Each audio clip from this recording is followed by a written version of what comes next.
দেখো, শুধুমাত্র ৮০ টাকা খরচ করে তুমি কিন্তু ১০০০ টাকার ঘি বাসাতেই বানাতে পারবে। আর এটা কিভাবে সেটাই তোমাদের আজ দেখাবো। এটা একদম পিওর ঘি ছিল। এখানে আমি ১ লিটার দুধ নিয়েছিলাম। তো জ্বালাম করতে করতে এটার সর এভাবে জমেছে আর আমি তুলেছি। আর ঠিক একইভাবে আমি অনেকটা সর জমিয়েছিলাম। জানো তো, এই সর দিয়ে ঘি বানানোটা সব থেকে ভালো হয়। হ্যাঁ, আজকের ঘিটা আমি কিন্তু এই সর দিয়েই বানিয়েছি।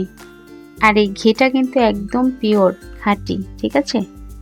এই ঘি কিন্তু আমি বাসায় অনেকটা কম পরিশ্রমেই বানিয়েছি।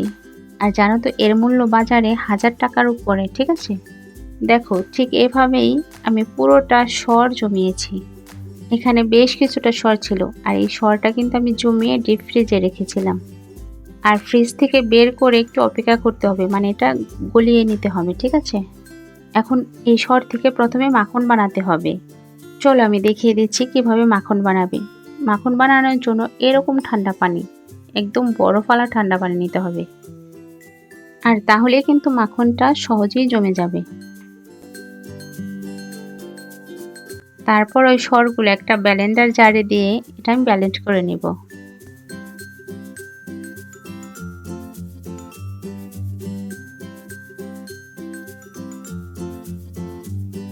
ব্লেন্ডার করার আগে কিছুটা ঠান্ডা পানি এখানে অ্যাড করতে হবে।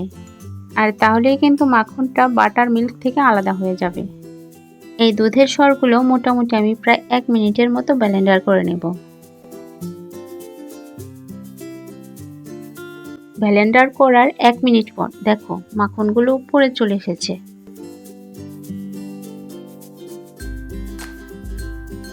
বাটার মিল্ক থেকে মাখনগুলো ঠিক এভাবেই হাত দিয়ে তুলে নিতে হবে। দেখো, এখানে বেশ কিছুটা বাটার ছিল। আর ঠিক একইভাবে এর আগেও আমি বেশ কিছুটা বাটার জমিয়ে রেখেছিলাম।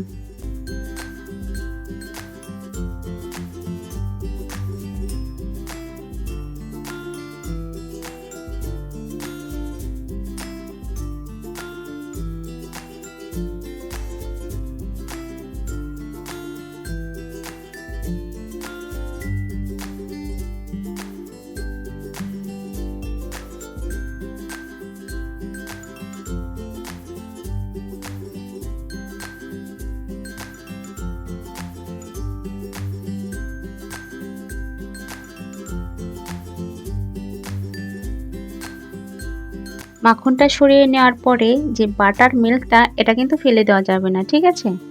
আর এই বাটার মিল্ক দিয়ে দুর্দান্ত একটা রেসিপি নিয়ে হাজির হব অতি শীঘ্রই, ঠিক আছে? তারপর ওই বাটারগুলো ঠান্ডা পানি দিয়ে আর একবার ধুয়ে নেব।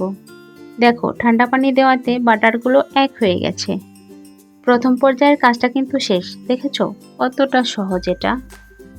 এখন এই বাটারগুলো চুলায় বসিয়ে গরম করে গলে নিলেই এটা ঘিতে পরিণত হবে।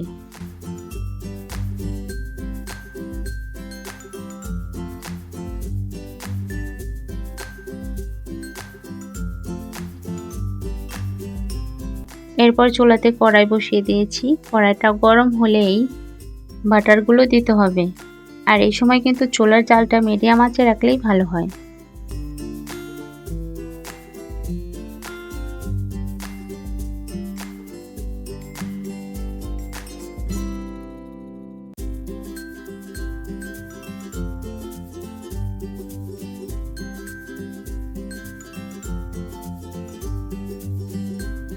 চুলায় দেওয়ার পরে এটা অনবরত কিন্তু নেড়ে যেতে হবে, না হলে নিচ থেকে লেগে পুড়ে যেতে পারে।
দেখো অলরেডি কিন্তু ঘি উঠে এসেছে। আর এটাই কিন্তু খাঁটি গাওয়া ঘি, ঠিক আছে? দেখো ১ লিটার দুধে কতটা পরিমাণ ঘি হয়েছে, যার মূল্য বাজারে ১,০০০ টাকার উপরে। ঠিক এভাবেই কিন্তু তুমি তোমার সংসারে ১,০০০ টাকা বাঁচিয়ে দিতে পারো। আর এই ঘি গরম ভাতে যে কি পরিমাণ ভালো লাগে, ট্রাই করো বাসায়। জানো তো বাজার থেকে আমি কখনোই ঘি কিনে খাই না। ঠিক এভাবেই আমি বাসাতে খাঁটি ঘি বানিয়ে নেই। এই ঘিটা এখন চুলা থেকে নামিয়ে ঠান্ডা করে নেব। এরপর একটু ছেঁকে নেব, ঠিক আছে?